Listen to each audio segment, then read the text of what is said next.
Bonjour et bienvenue dans Un autre chemin est possible, le podcast pour les personnes en chemin vers un métier de sens dans le bien-être ou l'accompagnement.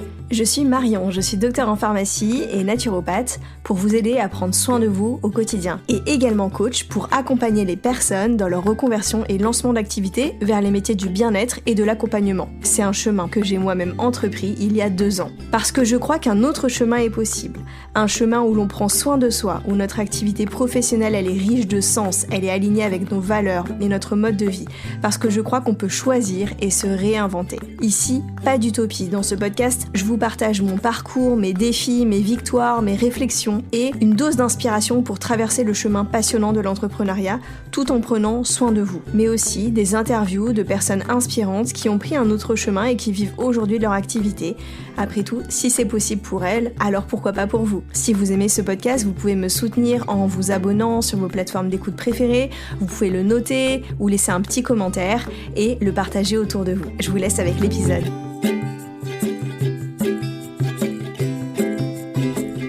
Bonjour à tous, j'espère que vous allez bien. Je vous retrouve aujourd'hui pour un nouvel épisode sur un sujet qui est devenu très important pour moi ces derniers temps, qui est l'aspect politique du bien-être. Décidément, en ce moment, je suis dans des sujets assez profonds, puisqu'après vous avoir parlé il n'y a pas très longtemps de l'envers de la reconversion dans le domaine du bien-être, maintenant, on va parler de sa dimension politique. Ça va faire quelques mois que je prends davantage conscience de cet aspect politique de ma reconversion. Et ça, c'est venu aussi par l'influence de personnes comme Elsa Couteillé, qui m'a pas mal ouvert les yeux sur cet aspect-là, et aussi le livre de Camille Test qui s'appelle Politiser le bien-être et que je vous recommande vraiment de lire si vous travaillez dans le bien-être ou que vous vous intéressez fortement à ce milieu.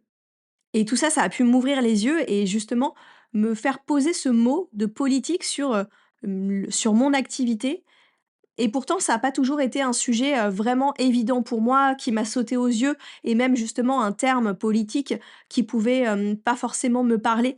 Donc justement, j'avais vraiment envie, de faire cet épisode pour vous parler de ces prises de conscience et mon objectif justement, il est pas du tout de paraphraser le livre de Camille Test parce que vraiment lisez-le, mais c'est plus justement vous expliquer comment moi j'ai peu à peu changé ma manière de voir les choses et comment, d'un sujet dont je pouvais me sentir assez éloignée au départ, qui est, le sujet, de ce qui est politique, comment petit à petit j'ai réussi à m'approprier ce sujet.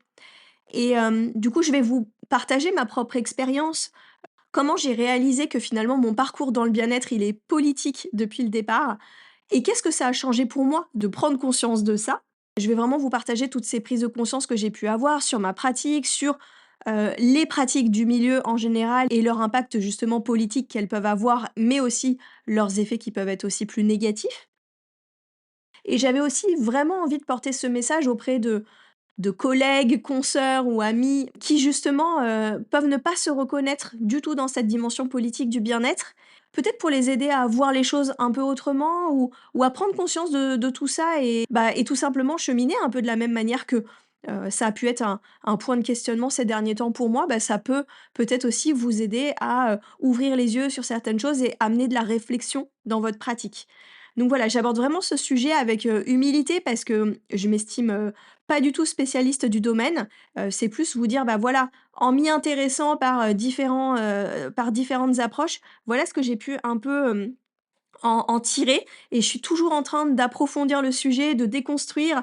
Donc voilà, je vous le partage à la hauteur de ce que je sais aujourd'hui et il y aura peut-être d'autres épisodes, plus tard où j'aurai avancé dans ma réflexion. Alors déjà, je voulais partir d'un constat que j'ai en tout cas, que le monde du bien-être, il est très souvent apolitique. Alors que finalement, quand on va retourner aux sources de ce qu'apporte le bien-être dans une société, justement, c'est un sujet très, très politique. Mais donc il y a ce paradoxe et j'ai un peu, envie de développer autour de ce constat.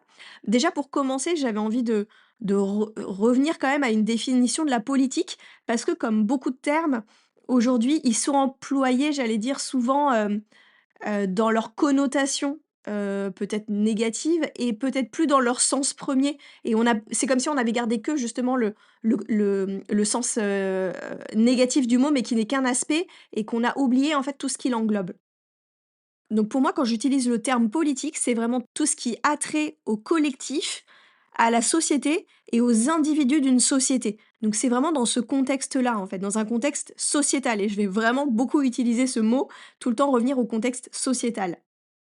Donc aujourd'hui, quand on parle de politique, c'est vrai qu'on va peut-être avant tout penser aux hommes politiques ou en tout cas, enfin, malheureusement je dis hommes politiques, il y a aussi des femmes, mais voilà, aux personnes qui font la politique et peut-être, justement avec le fait que ces personnes nous inspirent pas nécessairement, et peut-être, du coup, c'est seulement cette image qu'on en retient. Peut-être que c'est aussi réduit à tout ce qui est militantisme, à tout ce qui est parti politique. Peut-être que voilà, on ne voit plus que cet aspect et que cette dimension d'organisation en société, peut-être finalement est passée un peu au second plan. Alors qu'au fond, c'est de ça dont on parle. Moi-même, je me suis sentie très souvent, vraiment éloignée, de cet aspect-là de la politique dont je viens vous parler parce que je m'y retrouvais pas et je me suis même, assez désintéressée, de ça par moments, dans ma vie et d'ailleurs, quand je dis que le monde du bien-être est apolitique, en vérité, c'est pas que le monde du bien-être parce qu'il y a quand même un constat aujourd'hui, c'est que notre société globalement a tendance à se désintéresser de la politique, au sens qu'il y a de plus en plus d'abstention ou également, je lisais quelque part qu'il y avait de moins en moins de personnes syndiquées dans les entreprises. Donc ça montre quand même aussi une tendance générale un peu à un désintérêt de la politique et un désengagement, des personnes.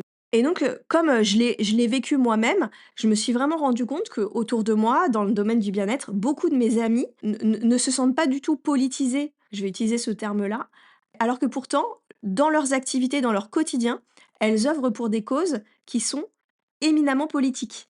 C'est-à-dire qui ont clairement un impact collectif et sociétal.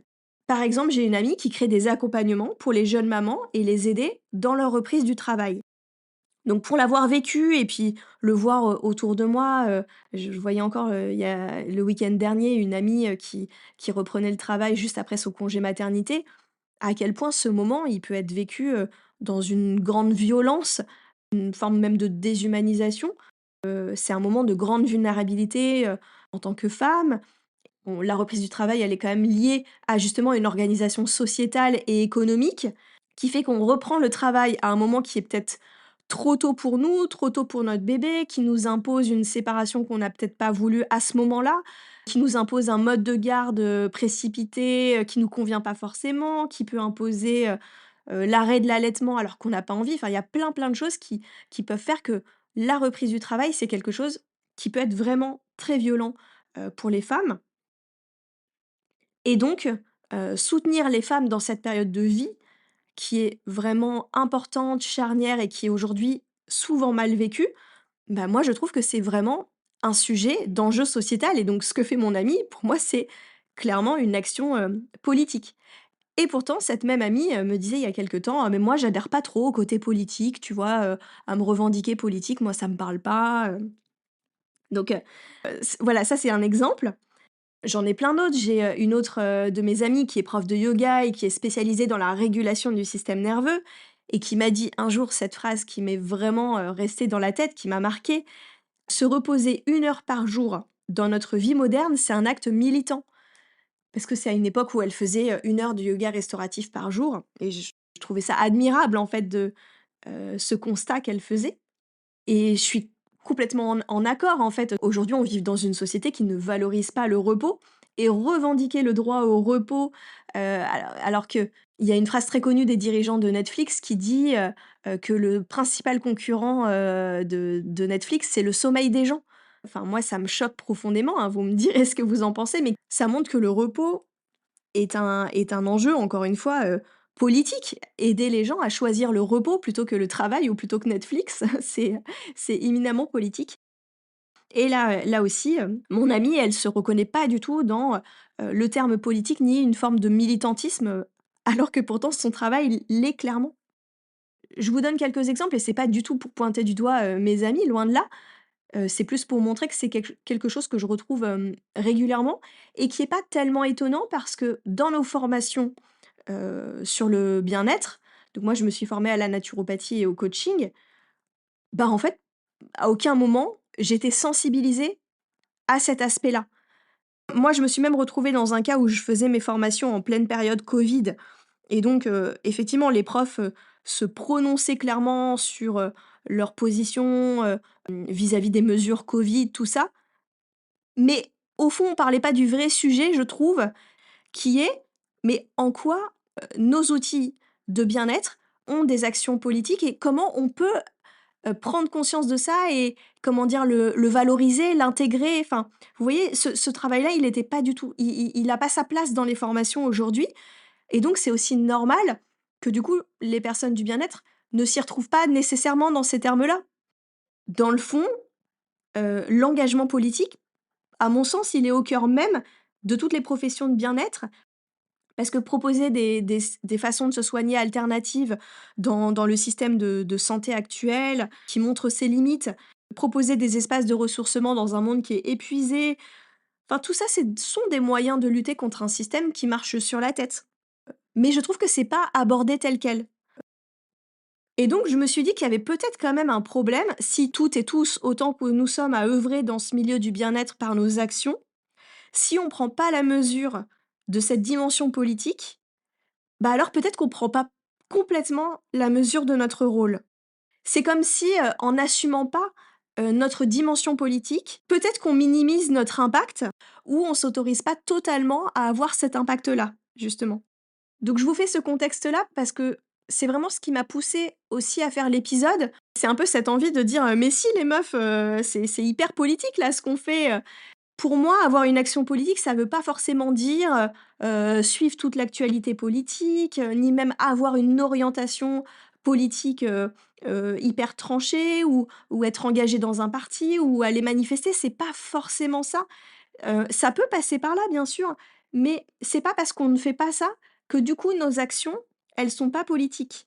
C'est-à-dire qu'elles ne peuvent pas œuvrer pour pour des dynamiques, sociétales et collectives. Et comme le monde du bien-être, il a pour but de faire en sorte que les individus d'une société se sentent mieux, bah, pour moi, forcément, il a cette dimension et on a quand même le droit de reprendre le sens de ce mot «politique», même si on n'est pas forcément d'accord avec ce que représente le système politique actuel, et qu'on se reconnaît pas forcément dans ce qui est habituellement, décrit comme les personnes politisées. Moi, je pense même qu'on peut avoir un devoir de redonner, des lettres de noblesse, à ce mot politique en l'utilisant d'une autre façon. C'est comme si, en fait, le bien-être et la politique, c'était un peu 2 mondes qui pouvaient pas se rencontrer et d'ailleurs Camille Test, en parle beaucoup dans son livre parce qu'elle donne l'exemple, là, je vous dis que le milieu du bien-être, il peut être souvent apolitisé, mais à l'inverse, les milieux très politisés, les milieux militants, eux peuvent être dans le rejet du bien-être, dans le sens, de se dire: «Mais attends, j'ai pas le temps de prendre soin de moi, moi j'ai mieux à faire, il y a la planète, à sauver, hein, en quelque sorte, donc vous êtes sympa avec votre bien-être, mais moi j'ai autre chose à faire, quoi». Et ça donne vraiment cette impression de 2 mondes qui, pour moi, ont une fonction complètement complémentaire et même, c'est même pas complémentaire, totalement liés et qui aujourd'hui ont du mal à se rencontrer. Et je pense qu'on a tout intérêt à justement redonner cette dimension politique, qui s'est perdue au fil du temps, dans notre profession, de bien-être.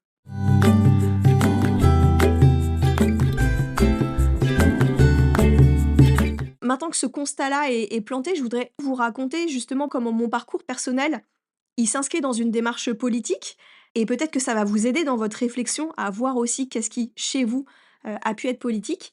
Donc je vous disais, hein, j'ai mis du temps, à prendre la mesure de cette dimension et pourtant, quand je refais l'histoire depuis le début, je me rends compte que tout dans mon parcours est relié justement à cette dimension sociétale et donc politique.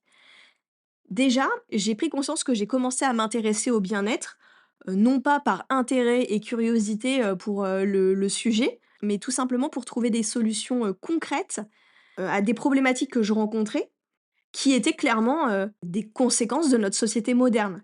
Par exemple, j'ai commencé à faire, du yoga en 2013 pour, limiter mon stress au travail et le mal de dos que je pouvais avoir avec, bah, ma posture, devant l'ordinateur toute la journée, à travailler, 10 heures par jour.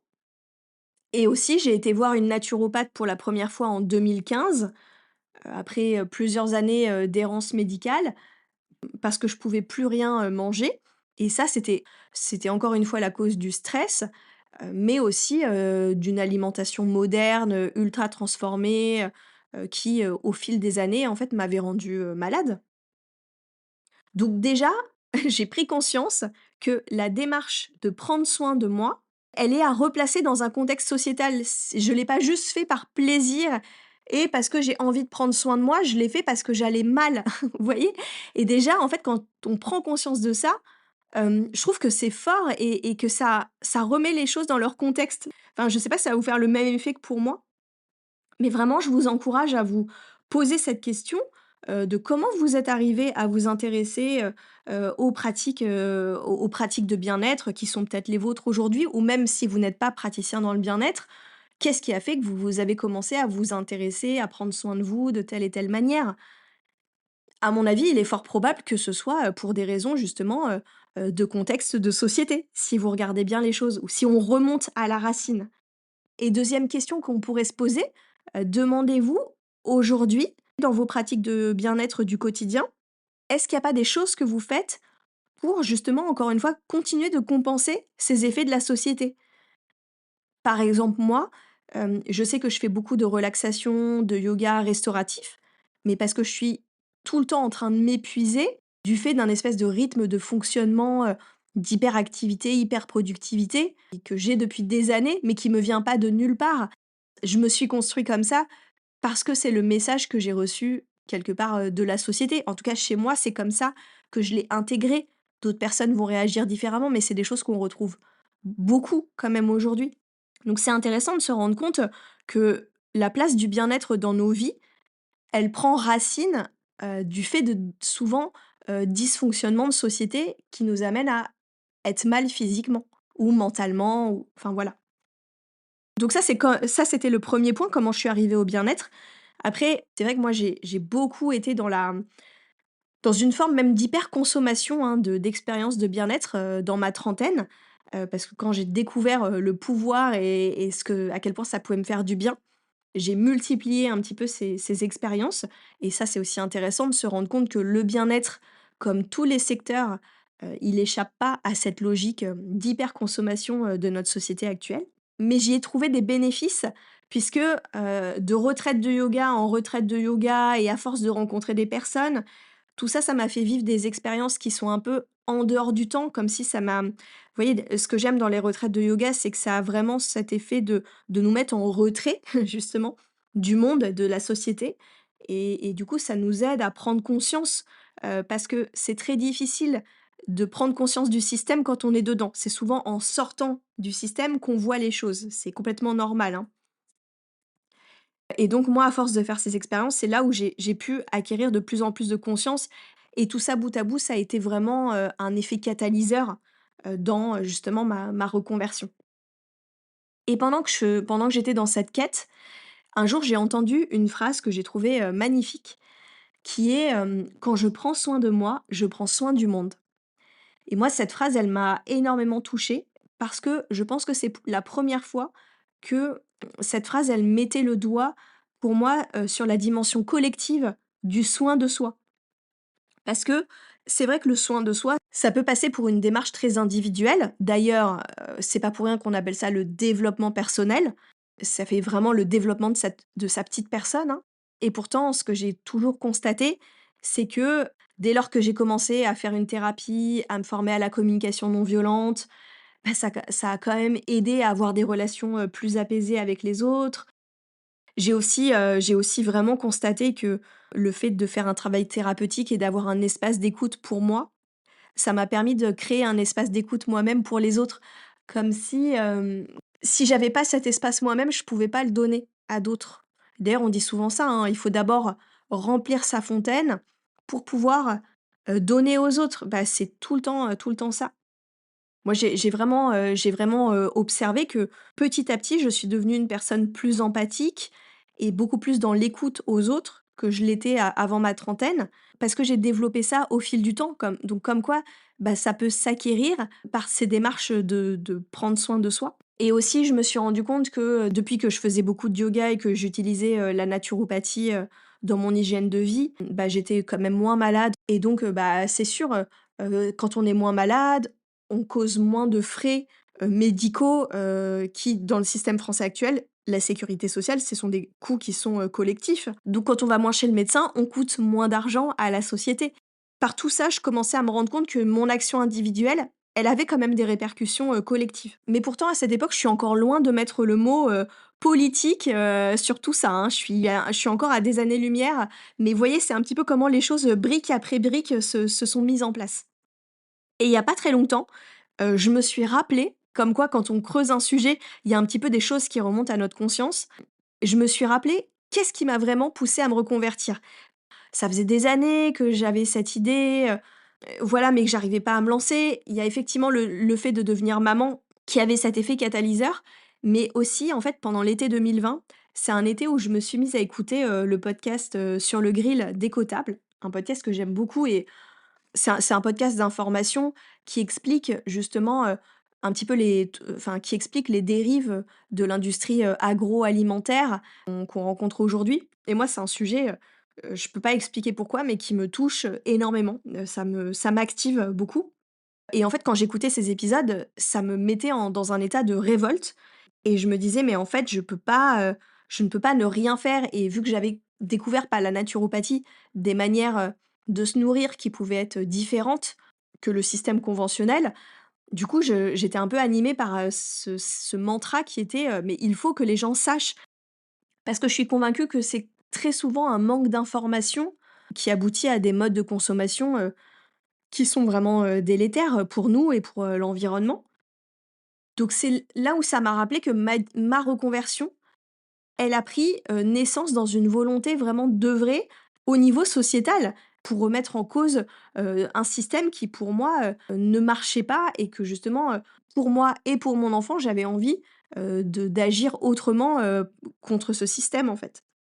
Et ce que j'observe quand même pour beaucoup de personnes qui se reconvertissent dans le domaine du bien-être, je dis pas que c'est ça tout le temps, mais il y a quand même souvent, à un moment, cette reconversion qui prend naissance dans une forme de révolte contre quelque chose. Même si c'est pas une révolte qui est, comment dire? Violente ou, enragée, vous voyez? Mais il y a quand même un truc de: ben non, en fait, faut arrêter de faire comme ça et moi je vais m'engager pour proposer autre chose».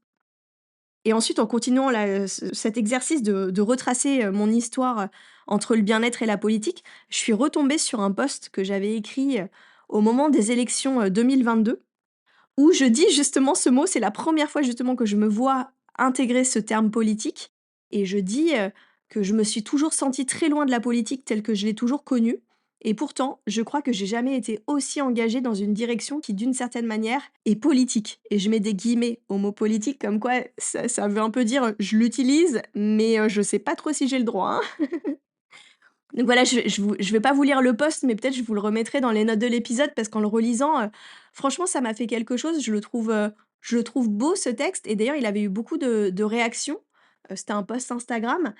Mais ce qui est drôle, c'est que en fait, j'ai écrit ce terme politique et je l'ai à nouveau oublié. C'est vraiment pour vous montrer à quel point, j'ai l'impression que c'est comme un sujet dans lequel je suis rentrée par couches, et qu'il y avait tellement besoin de déconstruire ce mot politique parce qu'il me repoussait d'une certaine manière, qu'il a fallu que j'y aille hyper progressivement et là je l'utilise avec des guillemets et hop, je l'ai remis de côté après et c'est drôle parce que 2 ans plus tard, je fais un épisode de podcast sur le sujet, mais vous voyez tout le chemin qu'il m'a fallu pour l'assumer, en fait. Donc c'est pour ça que quand je parlais de mes amis tout à l'heure, qui se reconnaissent pas comme politiques, mais je comprends tellement parce que j'ai fait la même chose.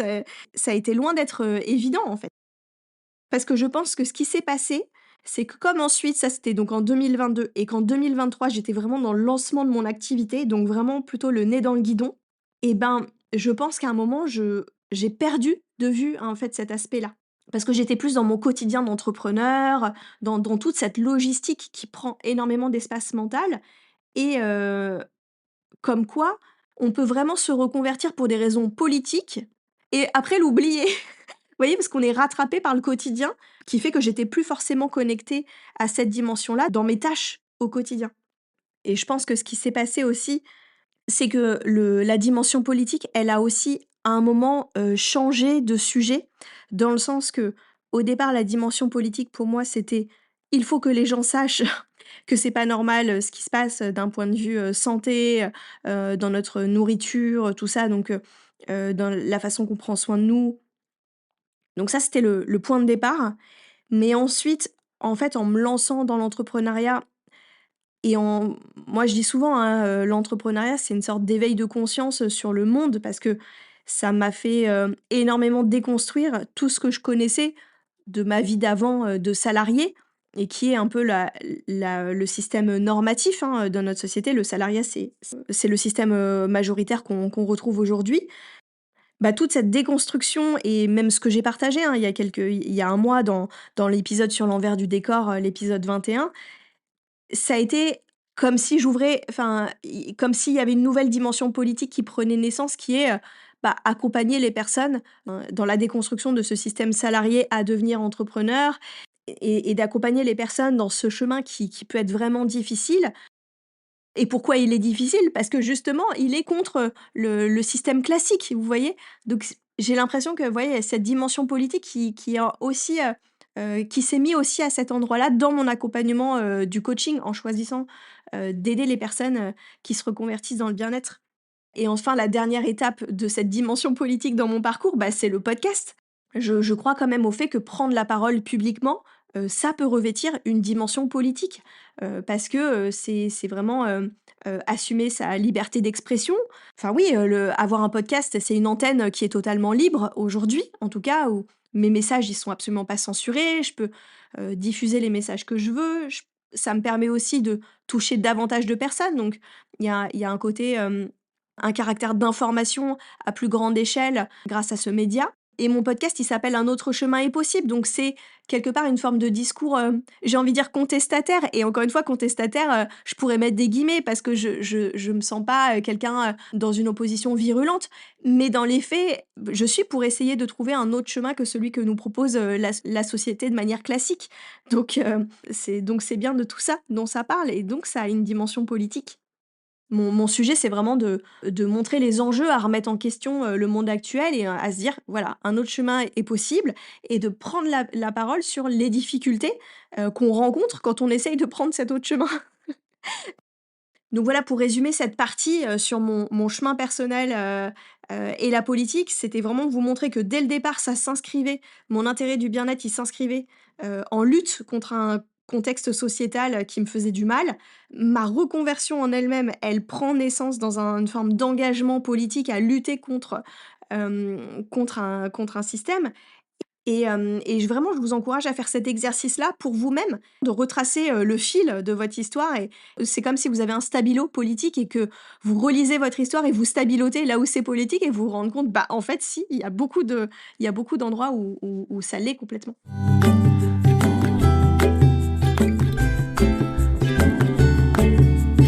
Et enfin, la dernière partie de cet épisode, je voulais vraiment, bah, vous parler justement de toutes ces prises de conscience que j'ai pu, avoir, après la lecture du livre, de Camille et même avec l'accompagnement avec Elsa, hein. Tout ce qui petit à petit, j'ai observé des changements en fait, dans ma pratique. Donc la première étape, c'est la prise de conscience. Là, j'espère qu'avec tout ce que je vous ai dit, bah, que vous commencez vraiment à prendre, conscience, de cette dimension politique et de faire l'exercice que je viens de vous proposer en réécrivant votre histoire. Il y a eu aussi autre chose qui m'a beaucoup aidée, c'est, de prendre le temps de me demander qu'est-ce qui dans ma pratique actuelle est politique. Donc ça peut être une deuxième étape, pour vous en fait, après avoir retracé votre histoire, de vous poser cette question-là. Moi, c'est un exercice que j'ai fait, au mois de février qui m'a fait énormément de bien parce que, bah, c'est ce que je vous disais, même si, le point de départ de ma reconversion était une envie d'action et de changement, que je pourrais qualifier comme politique. Après, j'ai pu un peu le perdre de vue, dans mon quotidien et de réécrire le pourquoi c'est politique, ça m'a vraiment recentré sur le pourquoi je fais les choses. Je vais vous donner des exemples. Je me suis demandé en quoi la naturopathie pour moi c'est politique. Bah, parce que justement c'est, la naturopathie, je trouve que ça aide à responsabiliser les personnes sur leur santé, plutôt que de penser que la santé c'est un peu une espèce de loterie, on a de la chance ou on n'a pas de chance. Je trouve que ça nous remet dans une forme de responsabilité, individuelle et collective du coup. La naturopathie c'est aussi, comment dire? Une alternative justement à un système de santé, aujourd'hui qui est en difficulté. C'est aussi, beaucoup se re-questionner sur nos choix de consommation, notamment par rapport à l'industrie agroalimentaire comme je vous en parlais ou même l'industrie pharmaceutique et je trouve que La naturopathie, elle aide à devenir, ce qu'on appelle consommateur, c'est-à-dire, consommer, avec conscience et faire des choix, avoir des vrais choix de consommation, qui peuvent être politiques justement. C'est aussi, reconnecter aux gens au bon sens, à la nature, aux saisons, à la vie quoi, tout simplement et si aujourd'hui, je pense que si on maltraite autant la terre, bah, c'est bien parce qu'on perd un peu ce bon sens. On se déconnecte de tout ça.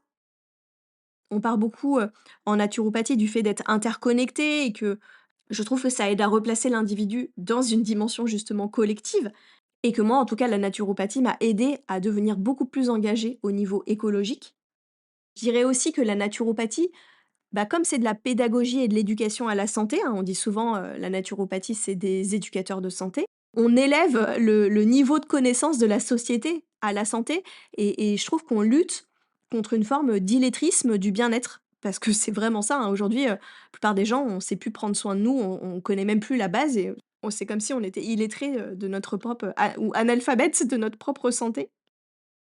Et le dernier point que je m'étais noté, c'est que la naturopathie, c'est, comprendre que le rythme de la société moderne, ça n'est pas un rythme de santé, ça n'est pas notre rythme normal et du coup, ça c'est aider les personnes à se reconnecter à un rythme qui est plus, physiologique, à essayer d'en faire moins, que ce que nous impose, la société productiviste. Je me suis noté 7, points qui font que pour moi, la naturopathie a une action politique, c'est-à-dire une action sociétale. Et j'ai fait le même exercice avec le coaching pour moi comme ça vous donne un peu 2 exemples sur des pratiques qui n'ont rien à voir. Moi, je trouve que le coaching, c'est un outil, majeur de déconstruction, de nos croyances. Bah, d'où elles viennent nos croyances? Bien sûr qu'il y a l'héritage familial, mais nos croyances, c'est énormément notre et c'est l'héritage de la société. La société nous donne des tas de croyances. Donc c'est quand même un outil puissant, pour aider à déconstruire, ces croyances, sortir du mode, du pantin, un petit peu inconscient qui est contrôlé par toutes ces injonctions que nous a mis dans la tête, la société. Dans le coaching, il y a quand même toute la dimension aussi, de passage à l'action.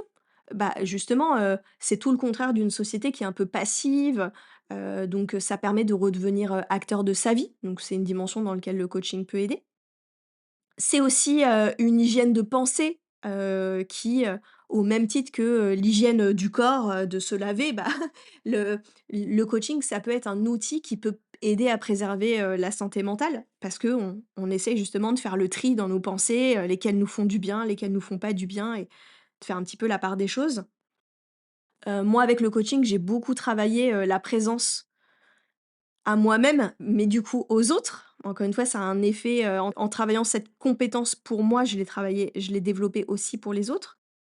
Je trouve aussi que le coaching, ça m'a aidé à poser beaucoup plus de questions et donc à m'intéresser à l'autre.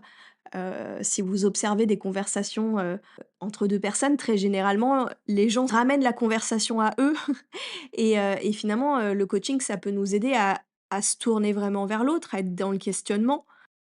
Autre chose, que je trouve politique dans le coaching, c'est que, en tant que coach, j'aide les personnes à croire en leurs projets et à les motiver et du coup, je trouve que c'est une dimension d'entraide qui est hyper forte, de s'entraîner à croire aux projets les uns des autres et je trouve que ça aussi, ça peut avoir une dimension très politique et enfin, le dernier point que je m'étais noté pour le coaching, c'est que c'est une discipline qui permet de trouver des solutions créatives et plus que jamais, à notre époque, on a besoin d'être créatif, pour trouver des solutions pour l'avenir, hein, parce que, j'aime beaucoup cette phrase qui dit, «Si je fais ce que j'ai toujours fait, j'obtiens ce que j'ai toujours obtenu». Donc, si à un moment on veut changer les choses, ça va demander de déconstruire notre façon de penser pour essayer de voir les choses autrement et le coaching peut être un outil pour ça. Donc là, je vous ai fait 2 exemples avec mes 2 pratiques, à moi, mais je peux vous dire que quand j'ai écrit tout ça, je me sentais mais littéralement en feu. Dans le sens que le fait d'écrire ça, ça réveille en moi le pourquoi je fais tout ça, en fait. Je trouve que se reconnecter à la dimension politique de notre activité, ça nous rebranche à un pourquoi qui est hyper fort et j'ai eu l'occasion de le faire dans certains de mes accompagnements et j'ai vu à chaque fois un effet, hyper bénéfique de comme si ça aidait la personne à se reconnecter, voilà, à sa flamme, à redonner du sens parce que faut vraiment avoir en tête quelque chose, c'est que les professionnels du bien-être et les personnes en reconversion, et c'est quand même un chemin qui est difficile et dans lequel on flirte beaucoup avec le découragement. Et en plus, voilà, dans des métiers on se dirige vers des métiers où la viabilité économique, elle est pas toujours évidente. Enfin, je trouve qu'on a encore plus besoin de se rappeler le pourquoi on fait tout ça. Parce que sinon, à un moment, il peut y avoir trop de découragement et c'est juste trop dur de faire les choses. Donc, je trouve qu'avoir cet ancrage du pourquoi on fait les choses et de lui donner cette dimension politique, c'est hyper, puissant. Donc, je vous encourage, à vous poser la question justement, qu'est-ce qui est politique dans votre pratique? Qu'est-ce qui vous anime? Ben, voilà, si vous êtes prof de yoga, sophrologue, doula, thérapeute en EMDR, enfin, dans tous les cas, c'est évident qu'il y a une dimension politique, j'en suis convaincue, parce que nos outils sont des outils de lutte contre le système actuel et l'idée n'est pas d'être dans la revendication, hein, c'est pas forcément ça, ça peut, mais c'est plutôt déjà d'être dans cette conscientisation de cette dimension politique dans tout ce que vous faites. Et en plus, j'ai envie de vous poser la question, mais ça changerait quoi pour vous de l'honorer, cette dimension, en fait? D'assumer, mais en fait, moi, je suis contre ça. Je ne veux plus de ce système-là et je suis pour ça. J'œuvre pour autre chose. Je sais pas ce que c'est une vraie question, hein, de qu'est-ce que ça peut changer pour vous d'assumer ce côté politique? Si vous l'assumiez plus, quelle forme ça pourrait prendre pour vous? Qu'est-ce que vous oseriez plus? Qu'est-ce que vous diriez davantage que là, vous osez pas dire? Parce que vous dites justement: «Non, non, mais moi, je fais juste du bien-être, hein, je fais pas de la politique».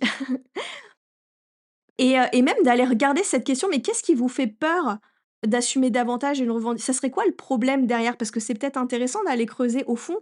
Ça serait quoi la peur d'avoir un justement, d'assumer plus un côté politique? Qu'est-ce qui pourrait vous faire peur là-dedans? Parce que ça se trouve, il y a un truc à déconstruire et le problème au fond n'est pas la politique, c'est l'image que vous associez à la politique. C'est ça qui est intéressant de déconstruire.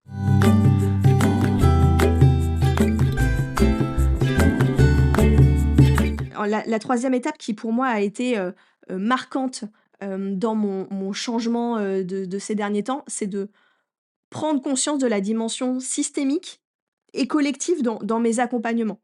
Enfin, déjà, ça a changé pour moi de me faire accompagner par des personnes qui me mettaient dans ce contexte-là. Je vais vous faire l'exemple, c'est que moi j'ai fait de la thérapie depuis des années et ma psy, de l'époque, ce qu'elle faisait, c'est tout le temps me remettre dans le contexte de ma famille. C'est à chaque fois que j'avais un problème, c'était: «Oui et votre père et votre mère», c'est tout le temps me ramener à la famille et je pense que c'est un peu le process assez classique, de la thérapie. Je dis pas en soi qu'il est négatif, parce que aller comprendre que ce qu'on est aujourd'hui en tant qu'adulte, ça vient de choses d'héritages familiaux et de ce qui s'est passé pour nous dans notre enfance, en soi, je suis complètement d'accord. Mais il y a un truc qu'elle a jamais intégré, ma psy, c'est qu'elle m'a jamais remis dans: «Mais en fait, vous êtes comme ça aujourd'hui. Mais qu'est-ce qui, dans la société, vous pousse à être comme ça?» Et en fait, à chaque fois que je me rends compte, bah, tout.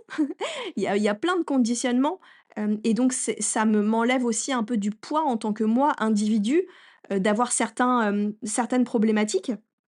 Parce qu'en fait, elles sont le fruit de tout un contexte de société aujourd'hui. Et moi, là, de le vivre en étant accompagnée avec Elsa Couteillé qui me replace systématiquement dans un contexte, ça m'a fait énormément de bien. Je trouve que de comprendre qu'on est victime d'un système, ça aide déjà à arrêter de se flageller, de se dire qu'on est nul, que c'est de notre faute. En fait, on est juste la conséquence d'un système, vous voyez? Et déjà prendre conscience de ça, mais c'est énorme. Et j'ai une amie il y a pas longtemps qui m'a dit: «Ouais et alors ça nous fait une belle jambe, parce qu'on peut encore moins agir sur la société». Bah oui, mais déjà d'en prendre conscience, ça peut soulager. Je l'ai observé il y a peu de temps, avec une de mes coachées en fait qui, se sentait complètement, en découragement, de son métier de soignante, en se disant: «Je peux plus l'exercer, j'y arrive plus, c'est trop dur». Et en fait, à un moment dans une séance, on en est arrivé à la conclusion que c'est le monde des soignants qui va mal aujourd'hui, en fait, pour plein de raisons.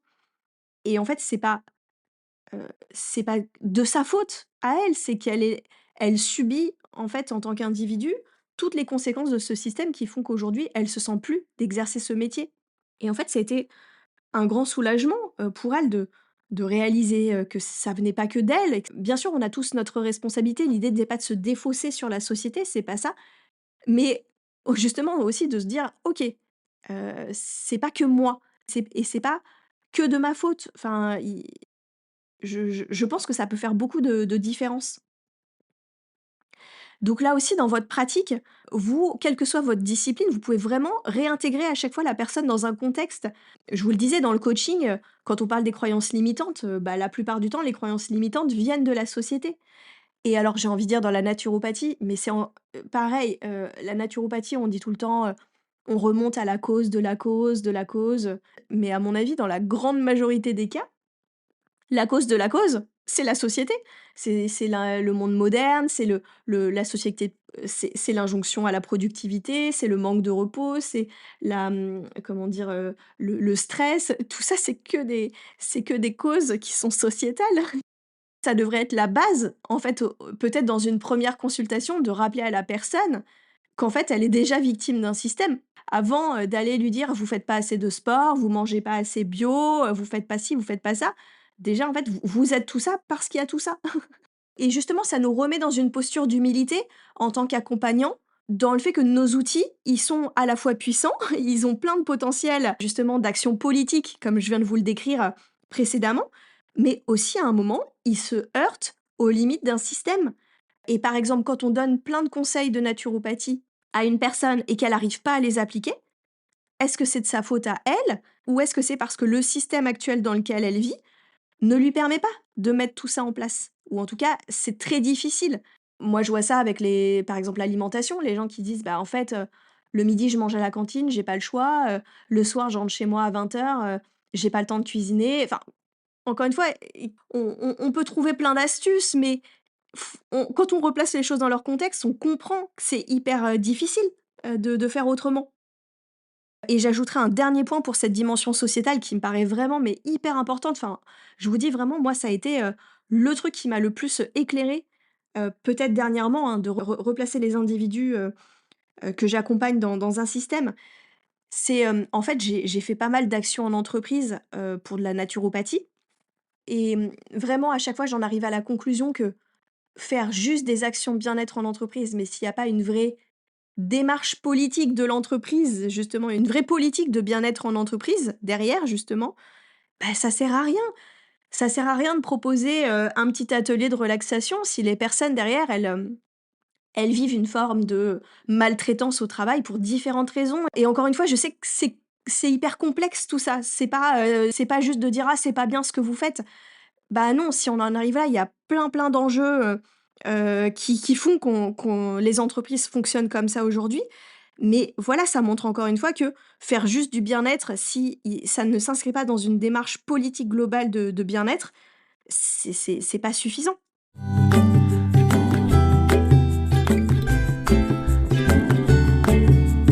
J'en arrive à la dernière prise de conscience que je voulais vous partager, qui est que, quand on prend conscience de l'aspect politique de nos outils et donc de l'impact puissant qu'ils peuvent avoir, c'est aussi se rendre compte qu'ils peuvent aussi avoir des impacts négatifs. Et c'est pas parce qu'on travaille dans le bien-être, qu'il y a le mot bien, que tout ce qu'on fait, toutes nos pratiques font du bien. Je vais vous développer un petit peu, mais moi je suis convaincue que nos outils, ils peuvent vraiment avoir des effets positifs. Mais j'ai envie de dire, une phrase de super-héros, hein, mon fils est à fond dans les super-héros en ce moment. Parce que je dois être influencée parce que c'est pas trop mon univers sinon. Mais je crois qu'il y a une phrase qui dit, «À grand pouvoir, grande responsabilité». Bah, en fait, je crois qu'on pourrait vraiment se l'appliquer pour nous, dans le bien-être aussi. Et de se dire: «Bah, ouais, nos outils sont puissants et donc on a aussi la responsabilité de les manier avec beaucoup de précautions, pour ne pas qu'ils finalement, ils se retournent contre ce en quoi on lutte». Je vais vous donner des exemples. Déjà, en fait, le bien-être, il peut tout autant être un outil pour lutter contre le système capitaliste d'hyperproductivité, d'hyperconsommation, mais il peut aussi être un ingrédient de ce système. C'est-à-dire, déjà, il y a peut avoir une dimension ultra business au bien-être.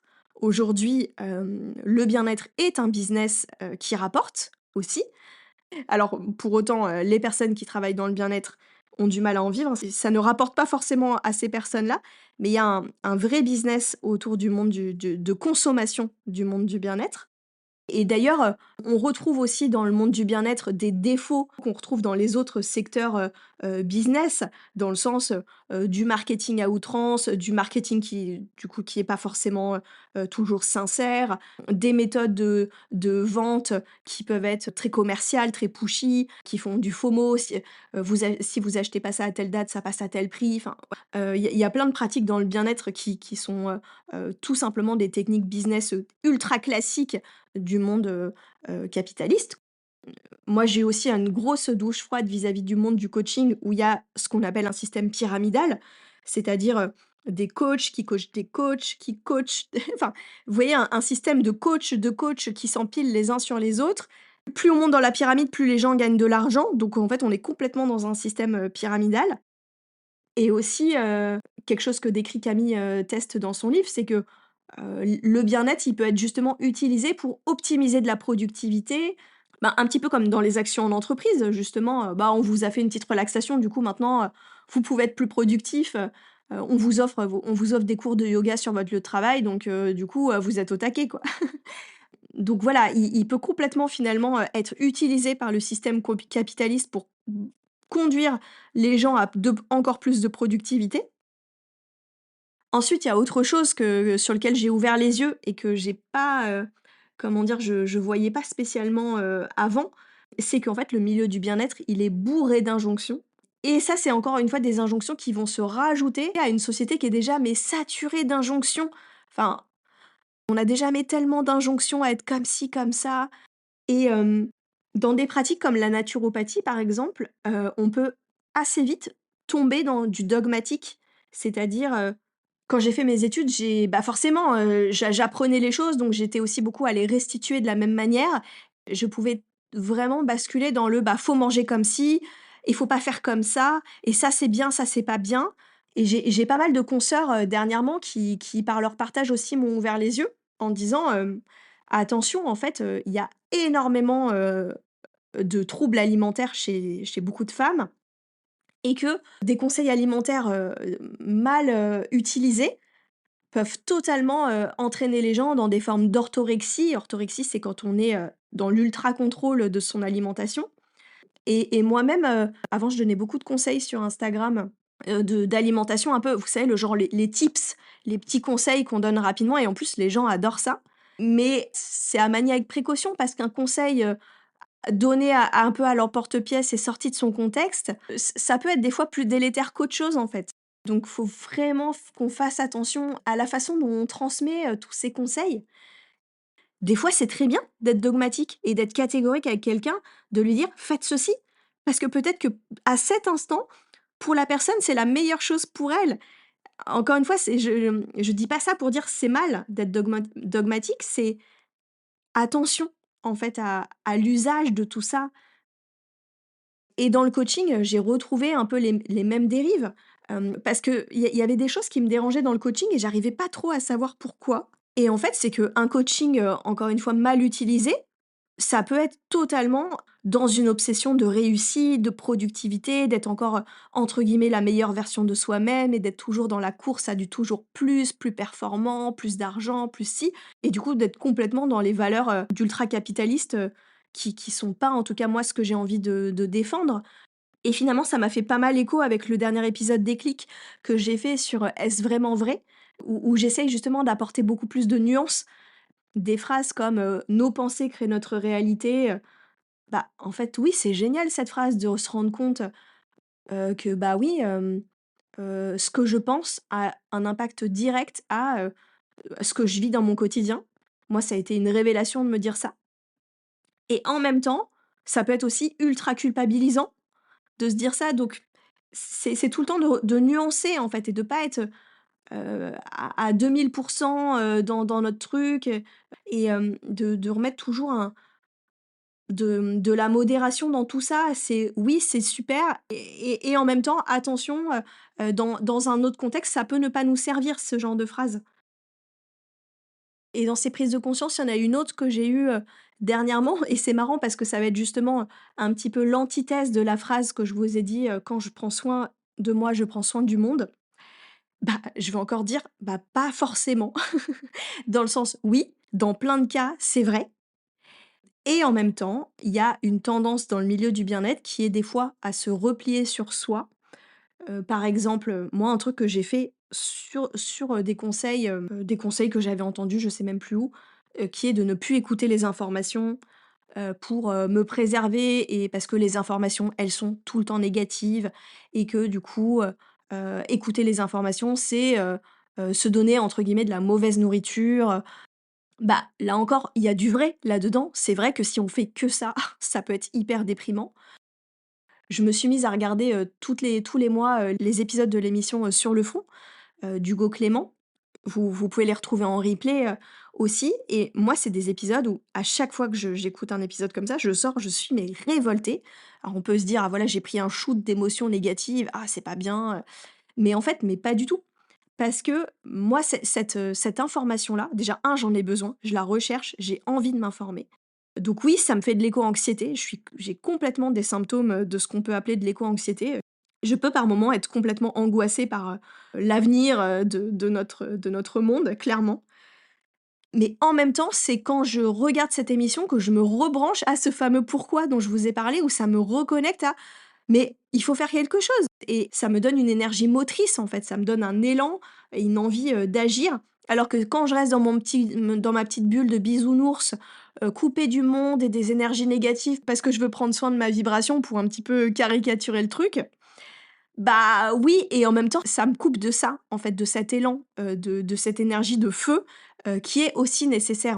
Donc, j'en reviens tout le temps à ce truc de la nuance et de la modération, de toutes ces phrases et conseils qui sont à la fois bien et à la fois attention de quelle mesure on prend les choses. Et du coup, ma conclusion, c'est que le bien-être, oui, être un colibri qui fait sa part et qui prend soin de lui, qui n'apporte pas, plus de mal à cette société qu'elle en a déjà, mais ça ne doit pas non plus nous, désengager d'une action collective.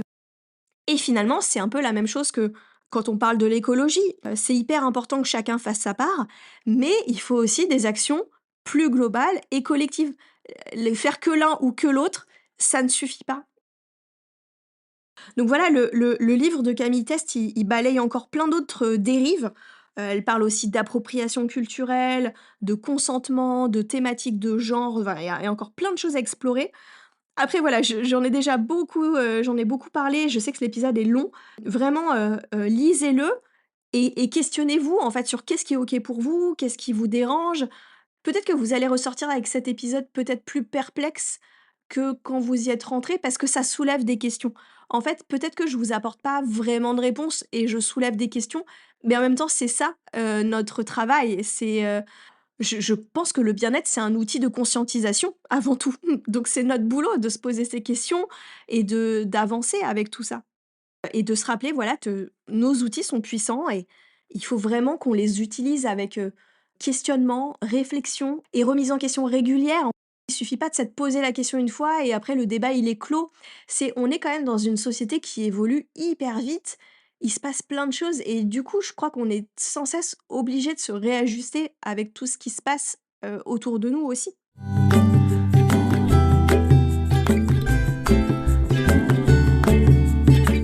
Donc voilà, j'en arrive à la fin de cet épisode. J'ai l'impression d'avoir beaucoup trop parlé et j'espère que ça a pas, dilué mon message. Vous voyez que sur un sujet comme ça, mais ça ouvre tellement de portes, que il y a toute cette matière. Donc si je dois récapituler quand même, parce que j'aime bien vous resynthétiser les choses pour, vous voyez avec quoi vous pouvez repartir. Vraiment, mon message, c'est prenez conscience de cette dimension politique. Osez vous réapproprier ce terme, de le réapprivoiser.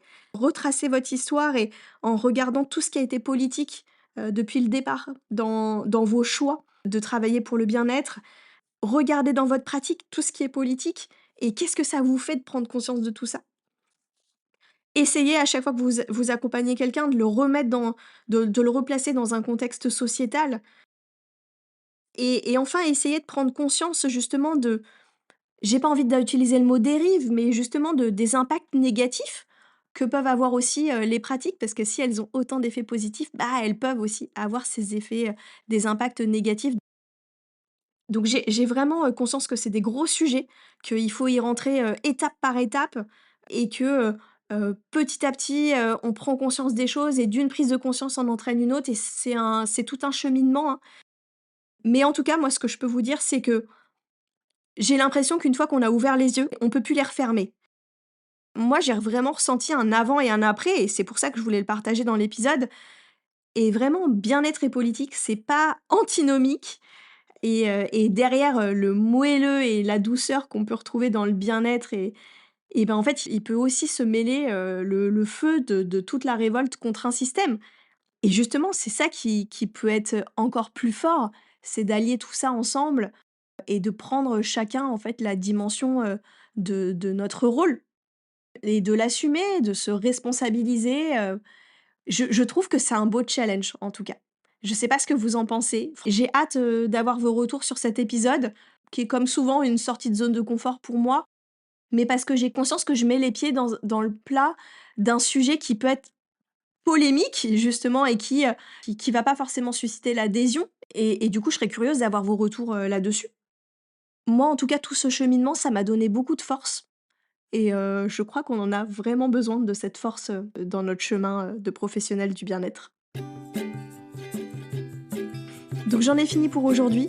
Encore une fois, vraiment, si vous voulez me soutenir, et j'en ai besoin de soutien, d'encouragement dans le travail que je fais, vraiment, partagez le podcast, faites-le connaître, notez-le. Ça prend 2 secondes d'aller sur votre plateforme d'écoute et de noter l'épisode. Et vous pouvez pas imaginer le soutien que ça peut apporter. Donc merci à ceux qui prendront le temps de le faire. En attendant, n'hésitez pas à échanger avec moi sur Instagram @marion.alvesdeoliveira.